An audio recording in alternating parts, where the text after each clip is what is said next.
You are not alone. This is the resistance. Hey guys, let's do it. Just one more time, just for fun. Now, we're always talking different stuff. It's like I said in all my previous videos. I'm always talking about stuff that you guys don't want to talk about, or that you don't like to hear, or you really just wish that people like me would just shut the fuck up and get with the program. Alright, so let's get with the program. What can we actually talk about and argue about this week?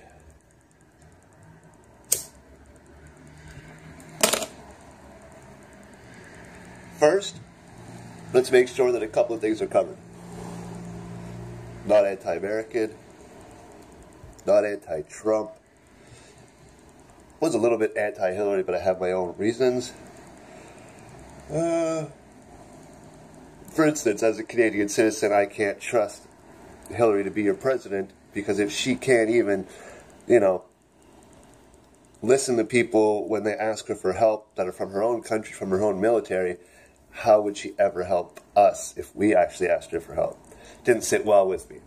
A bunch of other stuff didn't sit well with a bunch of other Americans, but as a Canadian, that one didn't sit well with me at all. But that's not the issue, is it? The issue is $10.5 million. It involves child soldiers. One particular man known by the name of Omar Khadr. I think I pronounced it right. I hope I did. Guy's already been disrespected enough. We can leave it at that. So let's touch this. I always used to say, learn the religion, learn the people, learn the war, right? This will allow us to make objective decisions by looking at them and not being stupid at every turn. Okay? So the Americans go to war. Why did the Americans go to war? 9/11, right? Okay. We were told that a bunch of Muslims with box cutters took over a couple of planes. Well, a few more than a couple, but whatever. A bunch of shit happened on that day, right? And then after that, we went to war with a bunch of Muslims. So fast forward 2017, we've come to realize that Israel is responsible for 9/11. Why are we still killing the Muslims? But hey, I digress. We'll leave it at that. So we got Omar Khadr. What's going on here now? He's sitting at home in Canada. But let's do a little backstory on him, just to make sure that we have some of the important details. I don't have all of the important details. I'm just going to ask you guys to scratch a little bit deeper than the surface when you're reading this story. This story, when you find it come across your desk. The story is being sold to you as the Canadian government just issued $10.5 million to a convicted terrorist. Sounds fucking bad, doesn't it? It's not really what happened, though. So, here's how I understand it. I, just like any other human being in the world, more than capable of being wrong.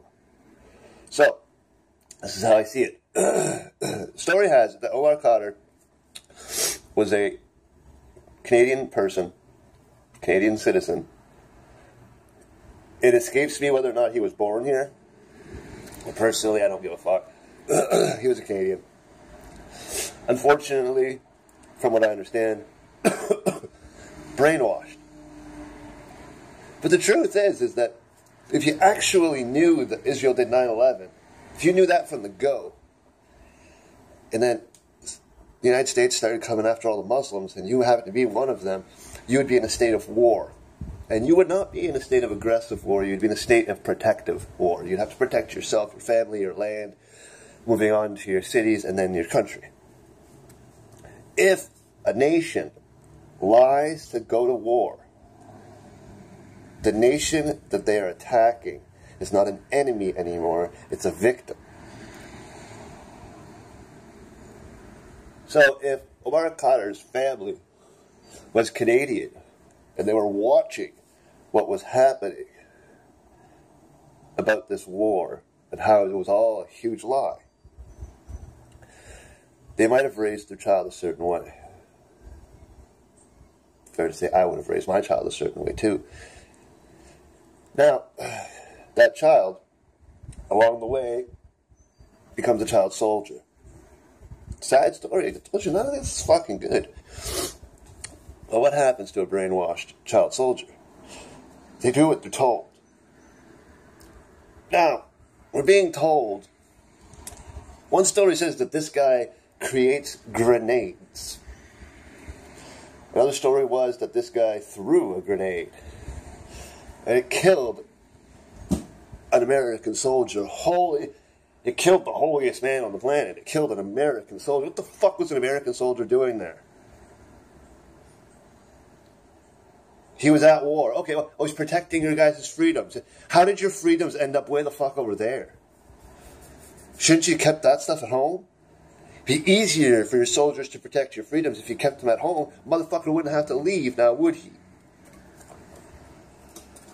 Not protecting your fucking freedoms. You guys already know that, though. But everybody's crying that an American soldier died. American soldiers die every fucking day. People on the other side of the battlefield die every fucking day. It's a goddamn war. Even the child soldier knew he might die. The American soldier, when he put his name on the dotted line and said, "Send me to war," knew that he might die.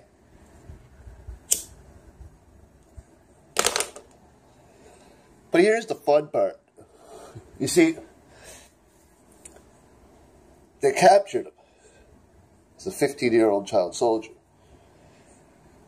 They tortured him and got a confession out of him as a 15-year-old child. They tortured him in Guantanamo Bay. Think about this for a second. A 15-year-old child was fucking tortured in a military prison for the baddest of the badasses on the planet. That's what happened. And then, after being tortured in such a way, he confessed. There's only one way to stop the pain in Guantanamo Bay. Tell the fuckers what they want to hear. Whether you did it or not, you know the pain's going to stop if you just admit it. That's why in Canada and in the United States, or any civilized Western world, confessions obtained by torture do not hold water. They don't. They just don't. That's law. That's how it's written. So why is it that this confession obtained by torture of a 15-year-old kid is all of a sudden everybody's thing that they're holding on to? That this is the evidence that's going to lock him away for the rest of his life? It doesn't fly. It's still the law. I don't have to agree with it. Nobody has to agree with it, but you still have to understand that it is what it is. So, confession from torture is the only thing that they had to hang over his head. And because of that, it's why you won. What's the other part? What's this violation of civil human rights that everybody's talking about, right? Well, let's say for the sake of argument that he threw that grenade and maybe got shot in the leg in the process. Well, getting shot in the leg wouldn't qualify as a violation of his human rights. That's just what happens on the battlefield. The only time you can actually violate a person's human rights on the battlefield or in a state of war is if they're in your custody. We have, what's that called again? The Geneva Conventions and the rules of engagement and rules of war and things like this, right? We have these things. The West is supposed to be like the shining light of human rights and freedoms and this and that. Are we not? Okay, so if we are, then we have to lead by example. So where were these human right violations? Okay, well, let's start with the fact that we tortured a 15-year-old kid. That's got to be a violation somewhere. I'm sure that that's against the rules. We'll start with that one. Then we'll move forward with the mismanaging of a prisoner. So a 15-year-old gets locked into Guantanamo Bay. Maybe somewhere along the line, someone doesn't like this idea. So they petition a redress. They find a way to get the Canadian government to find out that there is a Canadian citizen in Guantanamo fucking Bay. Because Canadian citizens are not terrorists.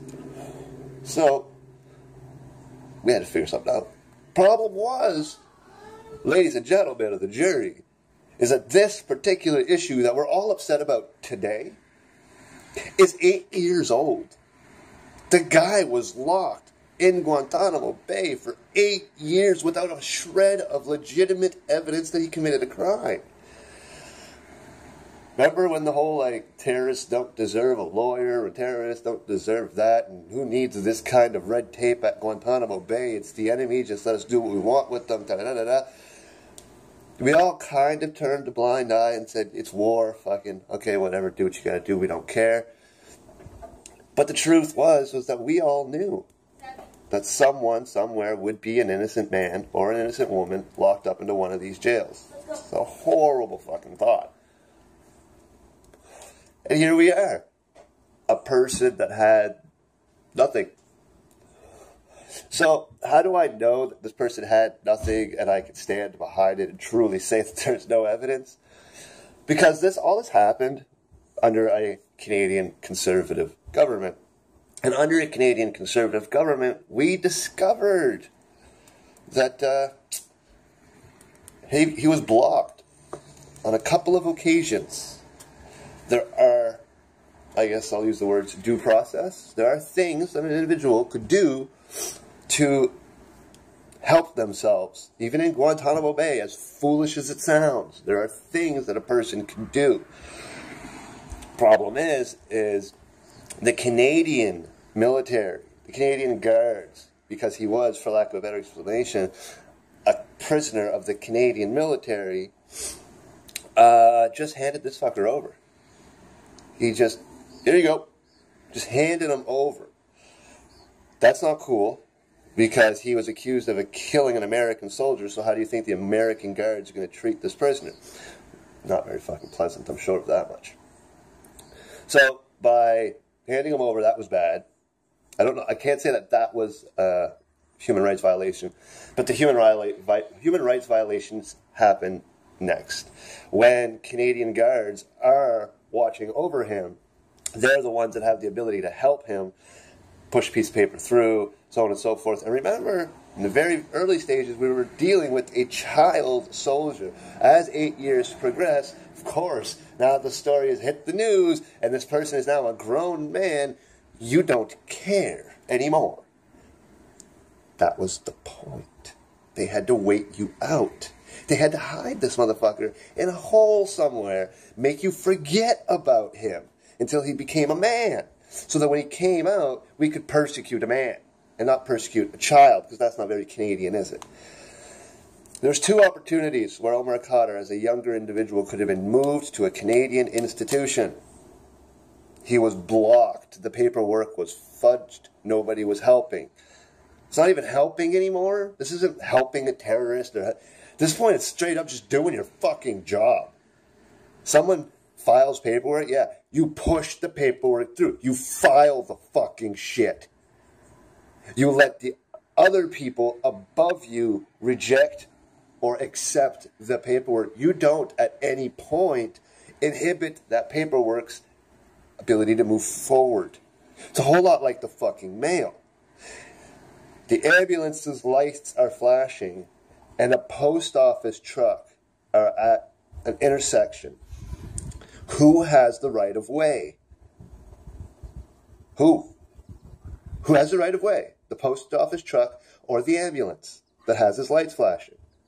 Wrong. It's the post office truck. The post office truck might be carrying a letter that holds the fate of the national security of the country. It cannot be stopped for anything. Anything. It holds precedence over the police. It holds precedence over our ambulances. I don't know if it holds precedence over the military, but it really wouldn't fucking surprise me if it did. Pretty interesting, eh? Our post office is protected in such a way that inhibiting the ability for the mail to pass is a federal offense. So, keeping that in mind, what were they doing to young Omar Khadr when he was processing his paperwork? They were inhibiting it from moving forward. That's a human rights violation. If you're an innocent person and you're trying your darndest to get out, and your paperwork is being blocked, there's literally nothing you can do. So when this information came to light, because Omar Khadr said, wait a minute, I'm still a human being regardless of the religion and the God that I pray to. I'm still a human being. I don't deserve to be treated like a dog, which he was right.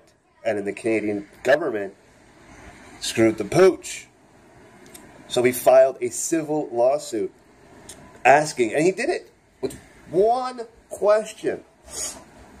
He asked that if in the manner that he was treated in Guantanamo Bay, if he had asked if his civil rights had been violated. That's all he did. He asked a question. In order to ascertain whether or not they were, he would be forced to give testimony about it. So he spoke about it. Truth was, what he was saying was true. The evidence matched up. That evidence matched up. It matched up so well. You can't tell me there's no evidence. You can't tell me that it doesn't match up. When Omar Khadr's lawyer sued the government of Canada for $20 million. 20. Fuck this 10.5 shit. It's pocket change. Sued for $20 million for infringing on his civil rights. The first court case went through. They won. But it was appealed. The second court case went through, and they won.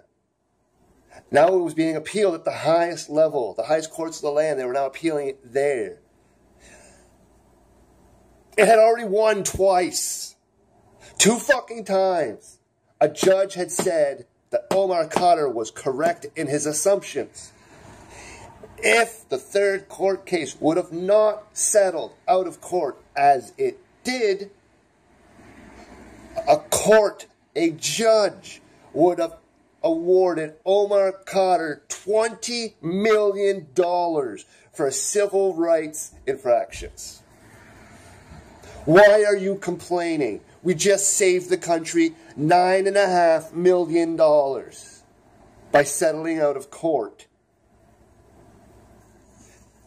Harper fucked up. His government fucked up. Trudeau's looking at this going, I can't fix this. There's no way he could fix this without looking bad. It's impossible. It's freaking impossible, okay?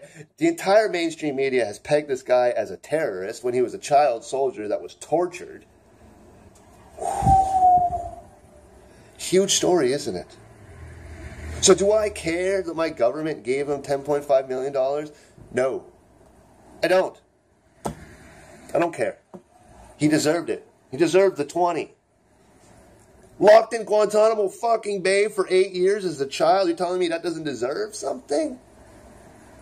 You get wrongly convicted for something. You go to a good old-fashioned Canadian jail bit for the next 5 years in a federal penitentiary.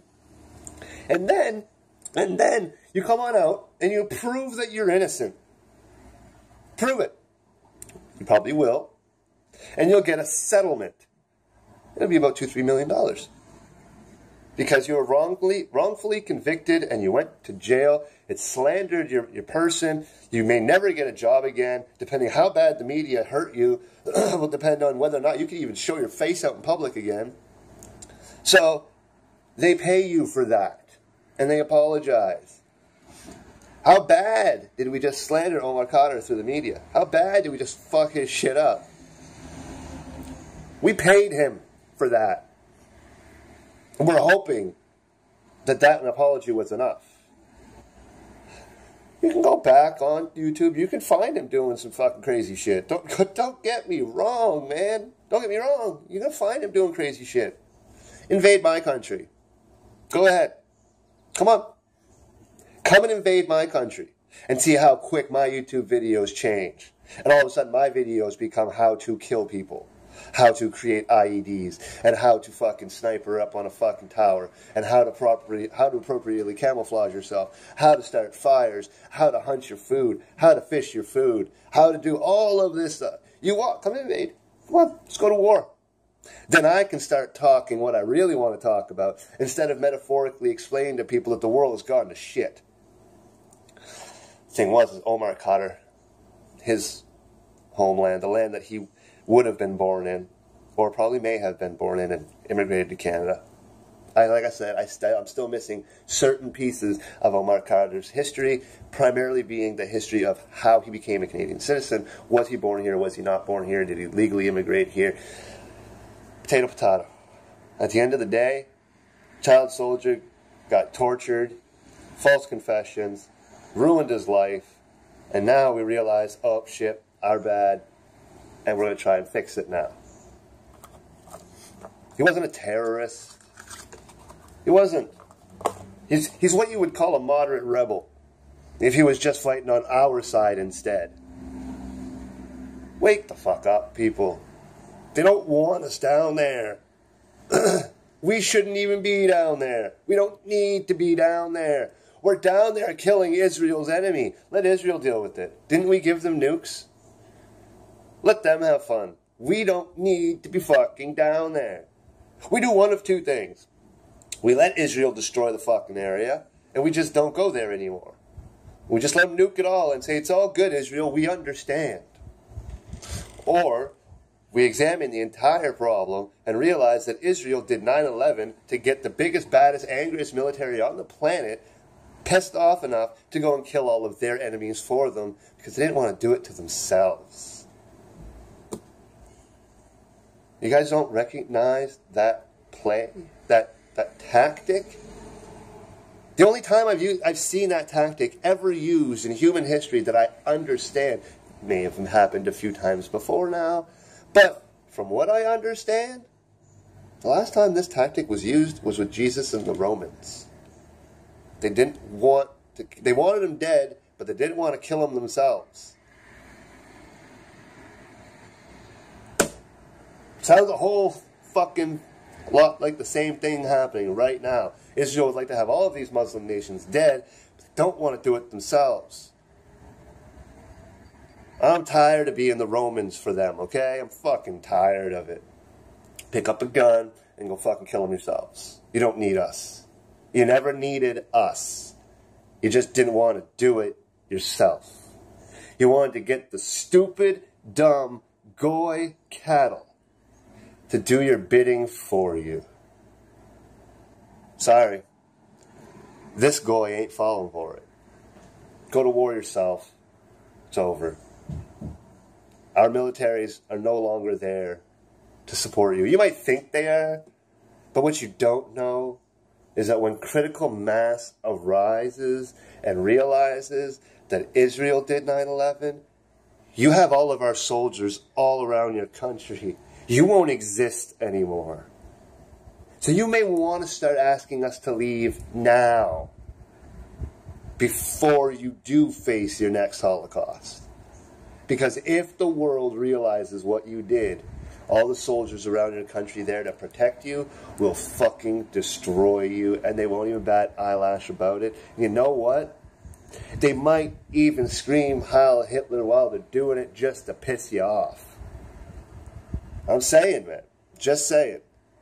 The jig is up, and everybody figured it out. And if this stupid, little, ignorant Canadian figured it out, you're done. If I figured it out, there's people a hell of a lot more intelligent than me that have figured it out. The problem they're facing with is they don't know exactly how they want to handle it. They don't know how they want to handle you. Maybe they're just waiting for Benjamin Netanyahu to step down. Maybe they're just waiting for a new Israeli prime minister that they can go up to and be like, yo, dude, we can't be doing this like this anymore. If this is the road you intend to continue, then you have to do it yourself. They may not turn their back on Netanyahu. They may wait for him to leave office. We'll just have to wait and see, won't we? But just remember that the Jews did 9/11, and y'all are killing a bunch of Muslims. And you don't really understand why anymore, do you? That's a little bit of Omar Khadr for you guys. That's the bare bones of it all. The country fucked up. The country made a mistake. The country had to pay for that mistake. The country paid dearly for that mistake. And with a little bit of luck, those kinds of mistakes won't happen that much anymore, now will they? If you make it expensive enough, and you get people mad enough, people will try hard to not make those kinds of mistakes twice. So in the great spirit of hoping that everybody learned their fucking lesson along the way here, let's just be thankful that now there's $10.5 million circulating in the economy that wasn't there a few days ago. Peace, guys.